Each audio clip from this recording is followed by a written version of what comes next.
Hello friends, welcome to Indian study पर आपका स्वागत है। दोस्तों, जैसा कि आप सभी लोग जानते हैं, मैं डेली बेसिस पे आपको जीके और हिंदी के टेस्ट प्रोवाइड करवा रहा हूँ यूपी पुलिस कांस्टेबल के री एग्जाम के रिगार्डिंग। तो एक बार जल्दी से आप लोग जो है वो दोबारा से आ जाइए। और अगर आप लोगों को वीडियो अच्छी लगे तो प्लीज़ दोस्तों वीडियो को लाइक और शेयर जरूर करो। 100 लाइक का टारगेट रखते हैं, तो प्लीज़ दोस्तों इस टारगेट को जरूर से कंप्लीट कीजिए। पहले क्वेश्चंस की तरफ बढ़ते हैं। पहला क्वेश्चंस के नवंबर 2023 में प्रतिष्ठित बुकर पुरस्कार 2023 प्रदान करने की घोषणा की गई, किसे? तो ये किसको की गई? तो आपको जो सही आंसर हो जाएगा वह हो जाएगा आपका पॉल लिंच को, है ना। तो यहाँ पर आपका तीसरा ऑप्शन से आपका बिल्कुल करेक्ट हो जाएगा। पॉल लिंच, यह पुरस्कार उनके उपन्यास प्रॉफिट सॉन्ग के लिए प्रदान किया जाएगा और वह ये पुरस्कार जीतने वाले आयरलैंड के पांचवें लेखक है। और पॉल लिंच कहाँ के हैं? आयरलैंड के। उत्तर प्रदेश में मान्यता प्राप्त स्टॉक एक्सचेंज है कहाँ पर? तो ये कानपुर में है। दूसरा ऑप्शन से यहाँ पर आपका बिल्कुल करेक्ट हो जाएगा। कुल्लू घाटी जिन पर्वत श्रेणी के बीच स्थित है वह कौन से पर्वत श्रेणी है? कुल्लू घाटी किन दो पर्वत श्रेणी के बीच स्थित है? तो सही आंसर हो जाएगा आपका धौलाधार और पीर पंजाल। पहला ही ऑप्शन से यहाँ पर आपका बिल्कुल क्या हो जाएगा सर? करेक्ट हो जाएगा। कुल्लू घाटी जो कि हिमाचल प्रदेश का एक बड़ा प्राकृतिक स्थल है, जो कि धौलाधार और पीर पंजाल श्रेणी में के बीच स्थित है। काफ़ी पर्यटक हर वर्ष जो है वो यहाँ पर जाते हैं। अक्टूबर 2023 में किसने उड़ीसा के नए राज्यपाल के रूप में शपथ ग्रहण की? तो किसने ग्रहण की? रघुवर दास ने। दूसरा ऑप्शन से यहाँ पर आपका बिल्कुल करेक्ट। उत्तर प्रदेश का सबसे बड़ा वन्य जीव विहार कौन सा है? तो उत्तर प्रदेश का सबसे बड़ा वन्य जीव विहार है आपका कहाँ पर? हस्तिनापुर में। यानी कि तीसरा ऑप्शन से यहाँ पर आपका बिल्कुल क्या हो जाएगा सर? करेक्ट हो जाएगा। हस्तिनापुर वन्य जीव विहार उत्तर प्रदेश का सबसे बड़ा वन्य जीव विहार है, जिसका क्षेत्रफल 2073 वर्ग किलोमीटर है। इसकी स्थापना 1986 1986 में की गई थी। उत्तर प्रदेश का गुरु पूर्णिमा पर्व समर्पित है किस ऋषि को? तो किस ऋषि को है? व्यास को, ऋषि व्यास को। पहला ऑप्शन करेक्ट। निम्नलिखित नदियों में से कौन सी एक उत्तर प्रदेश से नहीं गुजरती? जल्दी से बताएं। कौन सी नदी उत्तर प्रदेश से नहीं गुजरती?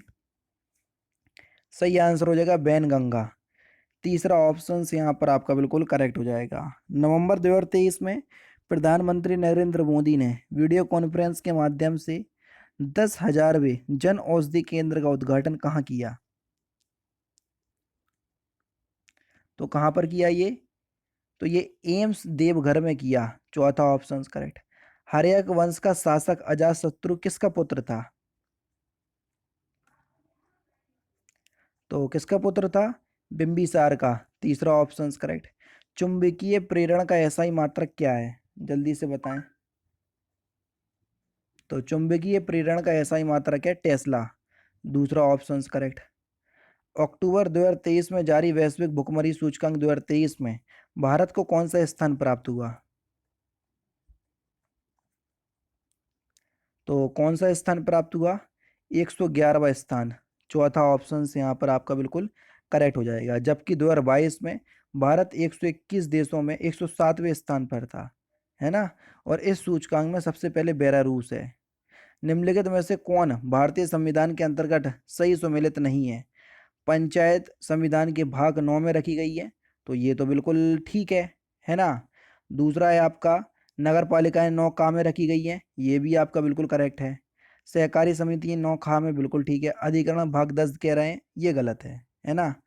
तो देखो, अगर हम बात करें भाग 10 की, तो भाग 10 के अंतर्गत अनुसूचित और अनुसूचित और जनजाति क्षेत्र संबंधी प्रावधान है ना।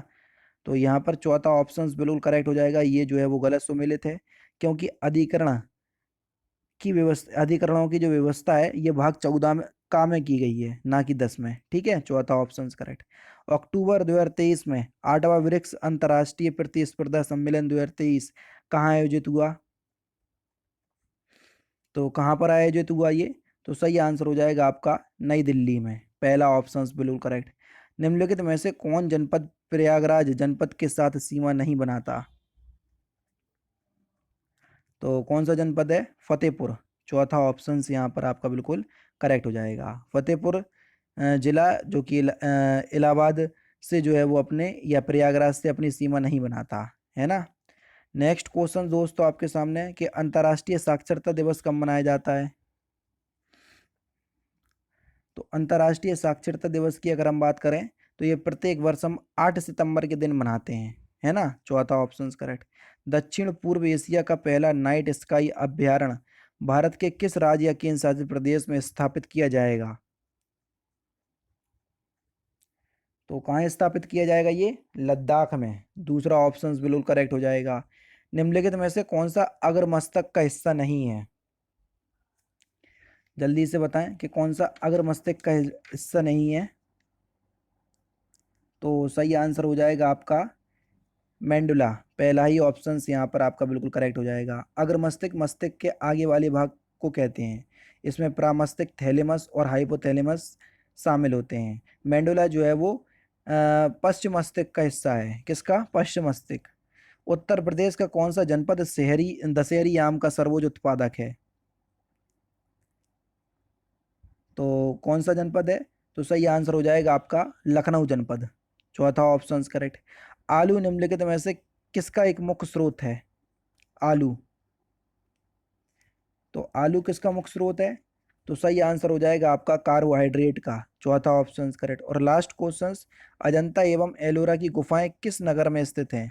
तो इस क्वेश्चंस का आंसर आप मुझे कमेंट बॉक्स में बताएंगे। तो दोस्तों ये थे आपके जीके के इंपॉर्टेंट क्वेश्चन जो कि आपकी आगामी परीक्षा यूपी पुलिस कांस्टेबल के री एग्जाम के लिए बेहद इंपॉर्टेंट है। वीडियो अगर आपको अच्छी लगे तो प्लीज़ दोस्तों वीडियो को लाइक और शेयर जरूर कर दीजिएगा। मिलते हैं फिर नेक्स्ट क्लास में, नेक्स्ट सेशन में। जय हिंद, जय भारत।